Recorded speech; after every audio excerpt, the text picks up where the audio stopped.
Hello everybody, this is Furniture Bobbin here, and welcome back to NASCAR Heat 2, and today we're going to be continuing on with the 23-track season championship. So in the last video, we managed to make it to the playoffs, and in particular the schedule, we got second in Chicagoland, and now we're into the playoffs for the Truck Series. So if we take a look at the playoff standings, we are currently first in the point standings after quite a bit of a domination in the regular season, so we are now first place in the playoff standings for going into the round of 8. Which isn't really a big deal because, to be honest, it's pretty easy. We'll probably win one of these races. And if we take a look at the schedule, so we got second place at Chicagoland, ending our win streak, which was going pretty well. Although we did finish second place in Chicagoland, which is still pretty good. And up next, we're going to New Hampshire. Yeah, so we're going, so first race of the playoffs. We're going to a track where I'm not so good. If we take a look at the championship mode settings, we've got custom 99 level difficulty with relaxed cautions, 30% race length, you get the deal. So further ado, let's get on with this race. So this is where the playoffs begin, so that means 7 remaining races in this championship season. As we go to New Hampshire for the first race of said season. Well, you know, for next race in said season, I guess. So, New Hampshire Motor Speedway, I'm not that good here, but, you know, New Hampshire, it's a flat track, and honestly, New Hampshire really isn't designed for stock cars. It's more so of a track for the modifieds, you know? I'm sure the modifieds, I'm sure for the modified races at New Hampshire are great, while the ones with the Xfinity and Cup Series are rubbish, and even the Truck Series is not so good here. All in all, NASCAR should just not go to this track, or at least race on the road course. Because New Hampshire does actually have a road course. In fact, I'm just going to show it to you in the chase view. This doesn't really matter. However, if you look over to the right, to your right, you can see, or you can kind of see, just barely see, that there is actually a road course over on the left, which rarely gets used. And I think it would actually be a great addition to NASCAR's schedule. I mean, New Hampshire, it's already down to one race next year, or this year, on the schedule because of Las Vegas. But, I would be kind of interested to see NASCAR race here in New Hampshire. I mean, NASCAR, they now have a scheduled race on the Charlotte Roval, and I think next NASCAR should go to the New Hampshire road course, and it would be a great addition just to, at least test it out. Like, if NASCAR doesn't have a good Cup Series race on the road course, then maybe just not go to New Hampshire anymore and just bring the modifieds here in New Hampshire, because they're the ones with the good racing action, whereas where the other stuff is just not so good. Fourth place.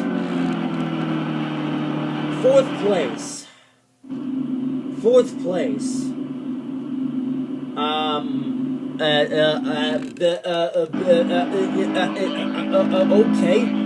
I'm not sure I managed to get 4th place, but okay, game, play it your way. I'm not going to judge you too much by that, but okay.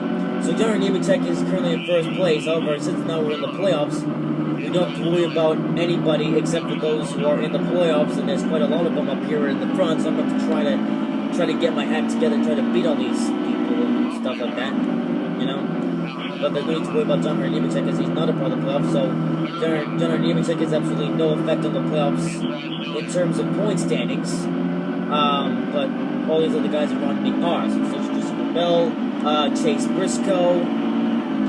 He's gonna rear-end Briscoe as he's gonna go for a drift and save. Yeah, this Christopher Bell. Yeah. Like, I do still won't qualify, but I'm so terrible in the race because I'm rubbish at this track in the Truck Series. I mean, I bet if I came to this track in a modified, I would probably do good, but I'm racing in a truck, so you really can't. No. You get the idea. At least I hope you get the idea from my confusing English. So full laps go in stage 1. There's Christopher Bell, the champion of 2017, the Truck Series, and I do have high hopes for Christopher Bell as he is now moving up to the Xfinity Series at JGR.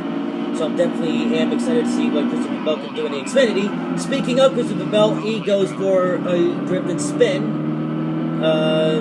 I didn't mean to spin Christopher Bell, although I kind of did, but that's not going to bring out a caution because these are the relaxed yellow flags, so we need to worry about cautions. I think, you know, I decided really to turn on relaxed yellow flags because the strict cautions were getting a bit out of hand, as you saw, or as you may have saw from a few previous videos, if you know what I mean.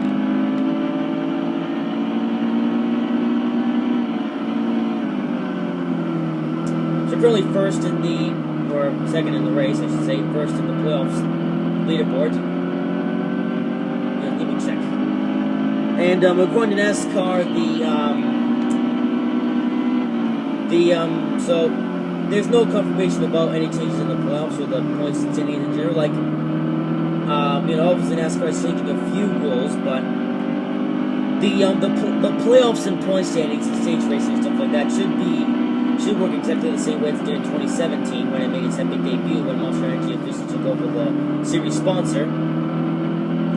Well, you know, the sponsor of the Cup Series. Well, you know, even though they've taken over the sponsor of the Cup Series, they've also applied the rules format to the Trucks and Xfinity Series. No surprise there. Anyways, we're just going to try to reel and even check as we have one more lap in the stage. As I run wide enough to ram the outside wall, as I usually do, but then again, I'm honestly not that good here in New Hampshire. I never consider myself to be a good driver here at New Hampshire. In fact, I remember Kamikaze Games. Like, I'm not sure if he was referring to 2016 season or the 2017 season. Yeah, it was 2016 season. But it could probably also apply to 2017 season. Kamikaze Games mentioned that every race in the Truck Series was good except for New Hampshire. So, which is kind of understandable because honestly, New Hampshire, I honestly really don't like this track too much myself for stock car racing. I mean, I could probably enjoy myself with this track in a modified, but in a truck car or a truck car, yeah, that makes complete sense. You know, it's not so fun. And I'm sure the actual drivers of NASCAR would say the same thing. Just the drivers can't say anything about it because if the drivers give their feedback, if it's bad feedback, NASCAR will come and say, "Oh, you're not allowed to say this. We're gonna have to fine you now." It's really the most messed up thing when NASCAR finds one of their drivers just because they said something that was negative. You know, like, if you can't take criticism, then you have no right to even be doing things like, you know, I remember it was the stupidest thing when Tony Stewart mentioned that the lug nut rule that they added in 2016 was a bit unsafe. And NASCAR unable to take criticism, they fined Tony Stewart $35,000. And then when NASCAR actually acknowledged Tony Stewart's criticisms and, you know, fix up their rules, they did give Tony Stewart back his money, even though Tony Stewart was the person that mentioned that, you know, that was, you know, it was really bad news. I guess NASCAR just can't take criticism. You know, NASCAR, they're kind of like dovetail games in a way. You know, dovetail games, well, I'm sure that most of you that watch this video may not know who Dovetail Games is. So if you don't know who Dovetail Games are the creators of Train Simulator 2018, which I regularly play on this channel, or not regularly, but on the live streams on the weekends. And Train Simulator, they have a community website page thingy called the Engine Driver, and the Engine Driver is the place to get all the articles on like new DLCs and stuff like that. And they have they do have a comment section system where you can leave comments and say, "This train should be so exciting," or "This train's gonna be rubbish." But if you were to say something negative, then Dovetail will come along and they will censor your comment and post on some of the articles that Dovetail have on their Engine Driver website. You know, some of the articles, the comment section is turned off. So, you know, it's clear that Dovetail can't take criticism, and NASCAR, they can't really take criticism. But obviously, NASCAR, instead of suspending the drivers or, you know, doing stuff like that, they fine the drivers instead.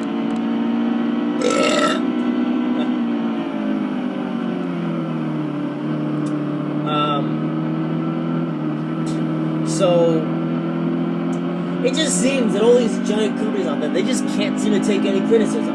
It's disgusting, to be honest. I mean, it is a common thing with most companies. In fact, I'll even go as far as saying that the high school that I go to can't really take criticism that well. Well, they pretend to listen to the criticism, but then they say, they defend it, saying, "Oh, but we're the teachers, and we have to follow a curriculum which tells us what to do." I mean, I hate the modern day society in a few ways.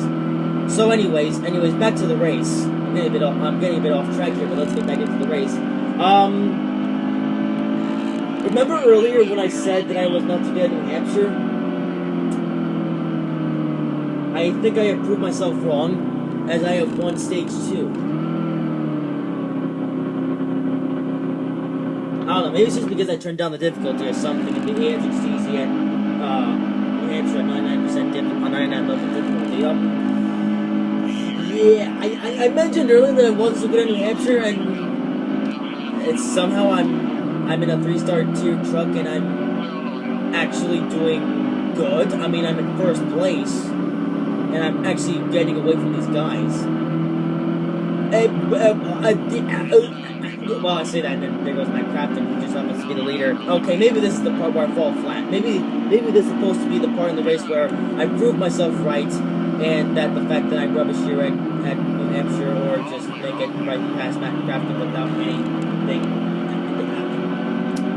What is going on? This is sausagery. Really? But anyways, as I was saying about,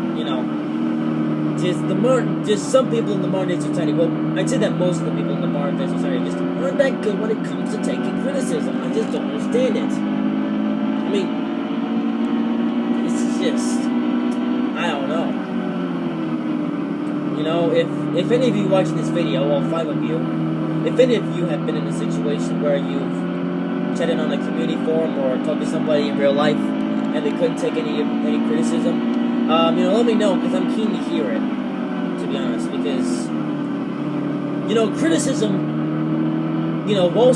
whilst criticism may be negative, it's really the thing that helps us improve. Like, for example, you've made a YouTube video that was mediocre or bad or whatever, and then,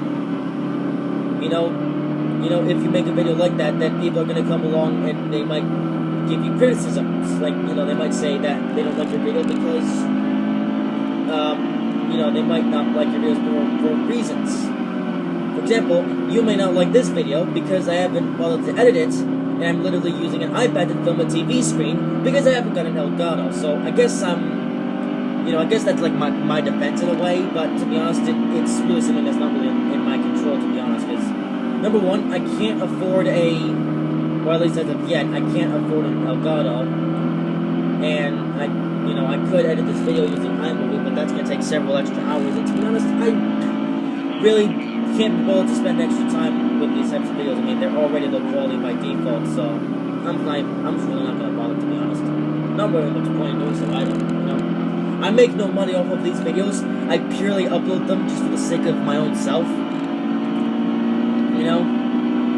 But anyways, yeah, like if somebody gives you criticism for a video or something that you did or something that you created, and something that learn to take in that criticism, and you can take in that criticism and you can use that criticism, or you can use the points made in that criticism to improve whatever it is that you have created, whether it be a video game or just an invention or a YouTube video. You know what I mean?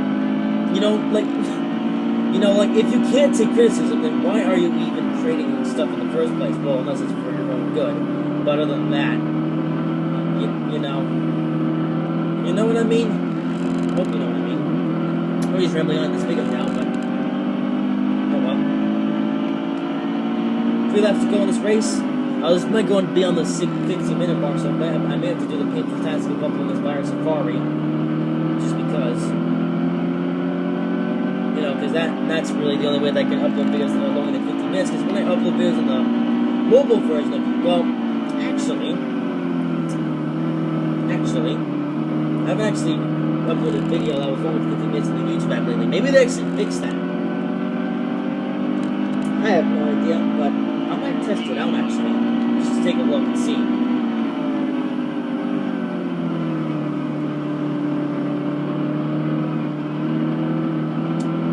sliding. Tap. No, wow, it doesn't roll that time. That's incredible. That's incredible. As Kyle Petty would say. Speaking of incredibility, look at me. I'm in first place in New Hampshire. Not something you see every day. Maybe the Truck Series just have more downforce here in New Hampshire. Because I honestly haven't done that well in the past. I mean, really. And all the times that I raced in New Hampshire, I've just been rubbish. Maybe I'm just because I'm getting better at New Hampshire or something. I really don't know. It's a mystery. It's a mystery. Mystery indeed. Okay, we're gonna come around this turn number blah blah blah. Off for turn number 4. Matt Crampton not too far behind me, but I'm gonna come off for turn number 4 to win in New Hampshire.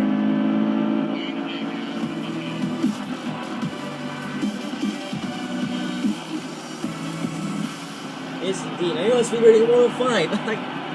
I don't know how I managed to do that in New Hampshire. I'm usually not that good in New Hampshire. Maybe it's just because I turned down the difficulty or something. It's probably for that reason. But yes, we are the winner in New Hampshire. It is not something that happens every day, but we're going to win New Hampshire. And best of all, we have now officially secured ourselves into the round of 6. So that's good, so we have no worries for the next 2 races. Look at that, in Victory Lane in New Hampshire. It doesn't happen every day. I'll say, it doesn't happen every day. But could I change today? Well, it's a possibility, but who knows? Let's take a look at stuff. So we managed to set the fastest lap time of 32.353. Let's see, also led the most laps of 18 laps, which is pretty good as well. On the move was Joan Nemechek, started 21st and finished 11th. And top break goes Chase Briscoe, starting 14th and starting 5th and finished 14th for Chase Briscoe. Probably after I spun him out. But yeah, winner in New Hampshire. I don't know how I did it. I'm lost for words, really. But that takes off our pressure going into Las Vegas and Talladega. For the rest of the... Wait, actually, no. Wait, no. Yeah, I was correct. That's going to be our 10th win of the season, which is pretty good. We could have gotten 8 in a row, but I didn't do so well in Chicagoland for a reason that... You should actually watch that video, because that's actually a pretty awesome video if you haven't already. But, yeah, so this video is all going to be over 15 minutes, so I guess it's kind of interesting to upload a video that's longer than 15 minutes. You know, I guess, bang coaches. But, anyways, to take a look at the playoffs, so we are now secure our spot to the round of 6. So these guys will change a better out with themselves, so I guess we'll see what happens when the run of 8 arrives, or run around 6 arrives, but, yeah, no pressure for Las Vegas or Talladega, even though I'll probably do well in those 2 races, but... Anyways, guys, that's all for this video. Hope you guys have enjoyed it. If you did, make sure to like, comment, and subscribe if you haven't already. And don't forget to join my Discord server. Link is in the description down below. And I will see you in the next video. Bye-bye. Yeah, why,